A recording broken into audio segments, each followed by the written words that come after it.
some footage may be disturbing to viewers.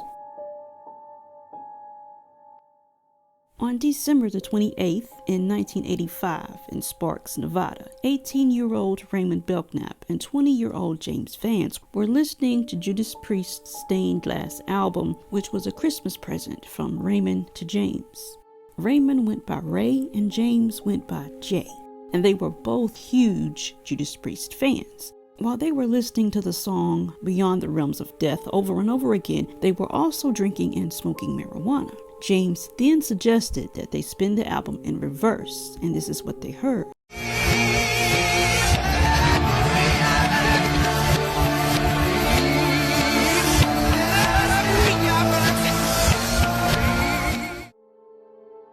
Something must have clicked in their heads while they were listening to the album, because they started to chant, "Do it, do it." And Ray said, "Let's see what's next," with next meaning in the next life.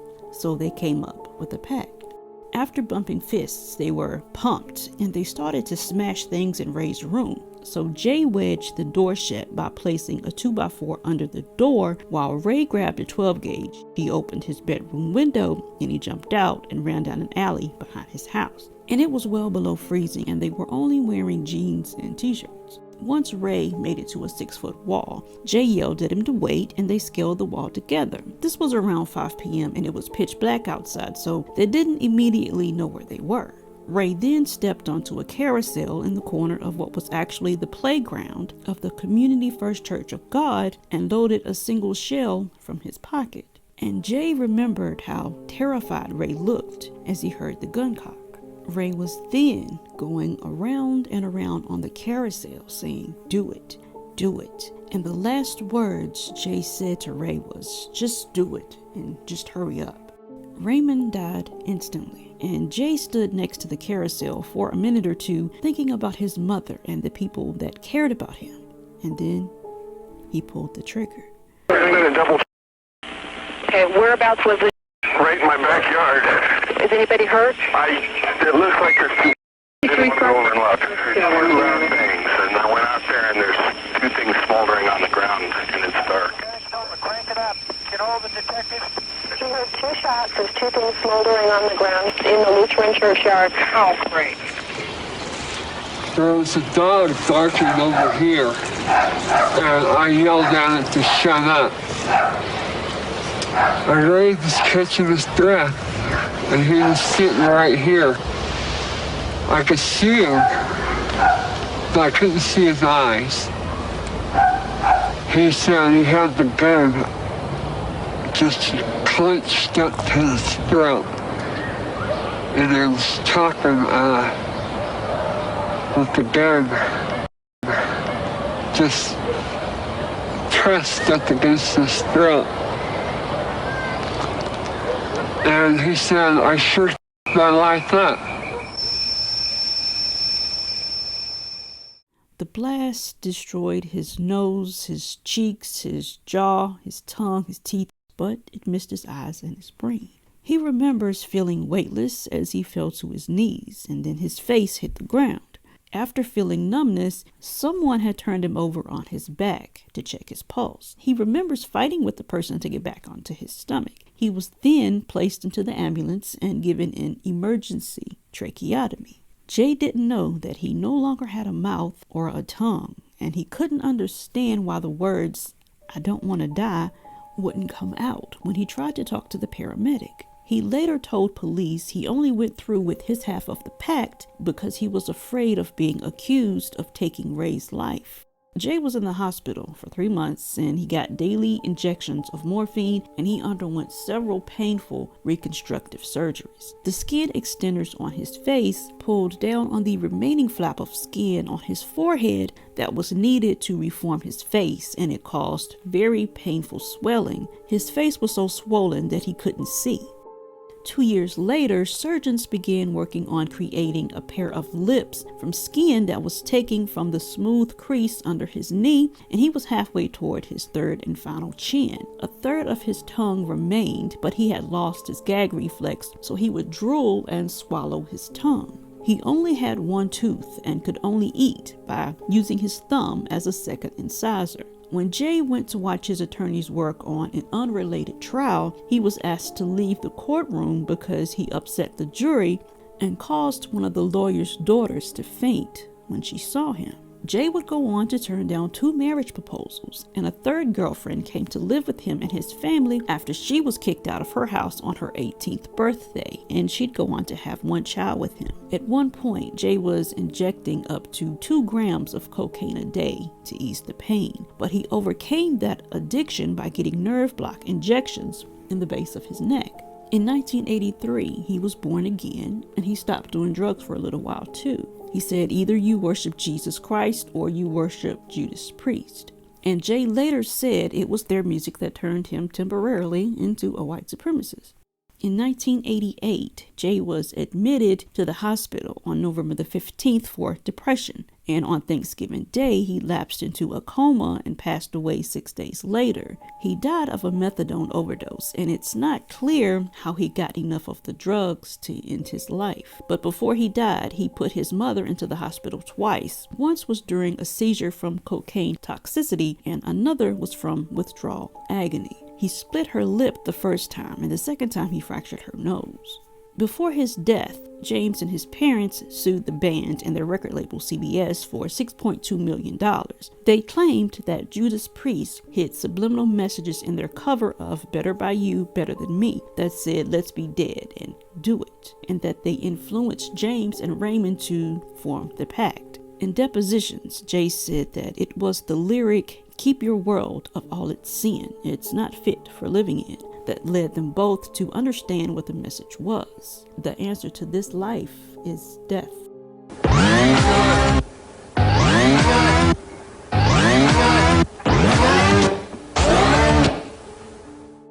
Glenn Tipton, a guitarist in the band, said, it's a fact that if you play speech backwards, some of it will seem to make sense. So the band bought a copy of the Stained Glass album in a local record shop. They went into the studio, recorded it to tape, they turned it over and played it backwards. What they recorded was played in court, and this is what they heard.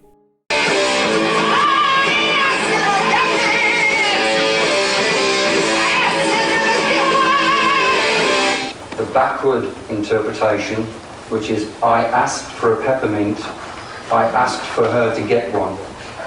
In forward, stand by for exciter, salvation is his task. So what we'll hear first is, I asked for a peppermint, I asked for her to get one.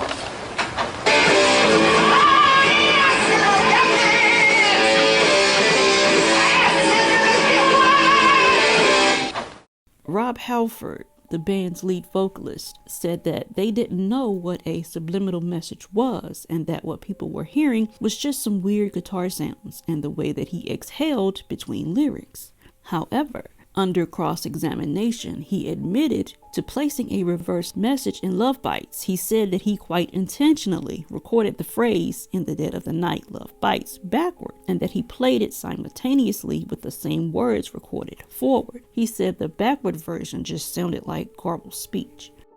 In the end, the judge agreed that there were subliminal messages, but they were only discernible after they were pointed out and after the sounds were isolated and amplified. You can't talk about backmasking and not talk about occultist Aleister Crowley, aka the Great Beast. He was born Edward Alexander Crowley, and his father was an evangelical pastor, so he spent the first part of his life as a Christian. His father died when he was 11, and his beliefs changed quickly after that. He started to question the Bible, and he engaged in activities that he knew the church frowned upon. Because of his actions, his mother started calling him the Beast, and he embraced the name. He soon developed an interest in non-Christian religions and the black arts. Many occultists believe that he was the first to intentionally play records backwards, but that wasn't accurate. A year after Thomas Edison invented the phonograph in 1877, he noted that when playing music backwards, it remained melodious in many cases, and it allowed certain songs to feel as if they were actually 2 songs. He's probably the one responsible for the practice being seen negatively, at least when it comes to pop culture. In a book that he wrote in 1912, he said those interested in black magic should learn to walk backwards, speak backwards, read and write backwards, watch movies backwards, and listen to records in reverse. The purpose of this was to strengthen the person's will, which would assist them in occult rituals. And one of his teachers, Alan Bennett, who he met while they were both in the Hermetic Order of the Golden Dawn, and who was said to have recited the Lord's Prayer in reverse as a child. And the purpose of the ritual is to remove Christian indoctrination. If performed correctly, any issues in the magician's consciousness will rise to the surface. And once the issue is identified and isolated, he will be more free to be what nature intended. The Hermetic Order, where they met, was a secret society devoted to the study and practice of the occult, metaphysics, and paranormal activities during the late 19th and 20th centuries. It derived from the Rosicrucians and was also known as a magical order. Crowley wasn't a Satanist, but the story stuck with him and it may have influenced his philosophies. Led Zeppelin's guitarist Jimmy Page was interested in the occult, and in the 70s he bought Aleister Crowley's estate in Loch Ness, Scotland. And in an interview with Rolling Stone magazine in 1975, he talks about the bad energy the place had, even before Crowley had ever lived there, and the spirits that are said to haunt the place.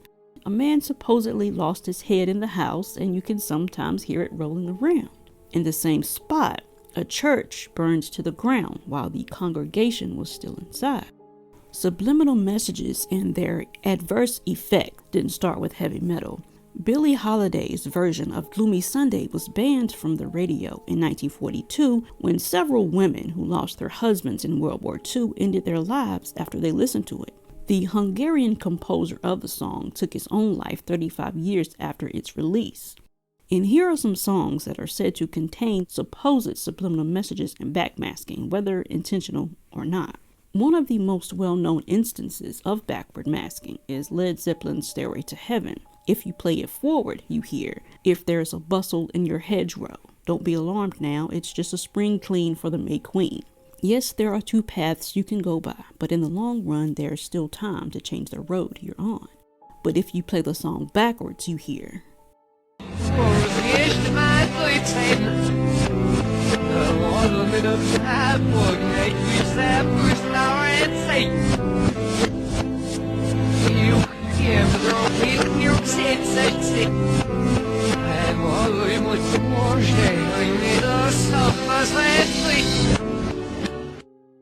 Prince left us a secret message in Darling Nikki. Towards the end of the song, you hear a choir singing, but it sounds eerie. It sounds like a bunch of gibberish, but it's actually the sound of a choir singing backwards.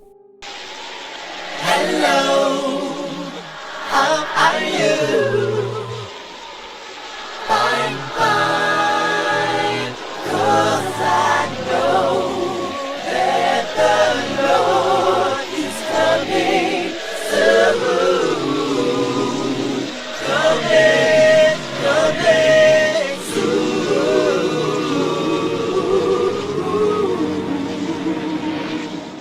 He managed to insert a beautifully clear Christian message inside of an extremely erotic song, and some consider this blasphemy. When you play this song forward, you hear, "With you I lose my mind, give me a sign." Backward, you hear this.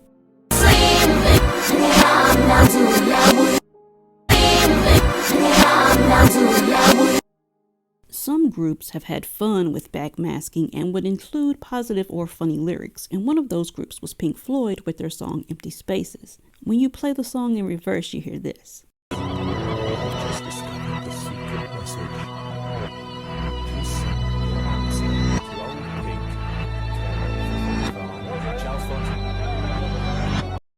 Most claims of backmasking may be just a simple case of pareidolia, which is a psychological phenomenon involving an image or sound, and it's where the mind perceives a familiar pattern where there isn't one. And here are some examples. When it comes to audio pareidolia, in EVPs or electronic voice phenomena, is an audio form of this. So our minds are wired to recognize faces, so even when there's only a slight suggestion of facial features, the brain automatically interprets it as a face. When we're listening to music in reverse, our mind is trying to make sense of what we're hearing, so we may think we hear a word that isn't really there. So if a person is looking for certain words when the song is reversed, they'll probably find them because of the power of suggestion and audio pareidolia. I really hope you enjoyed that. Thank you so much for watching all the way to the end, and I will see you really soon.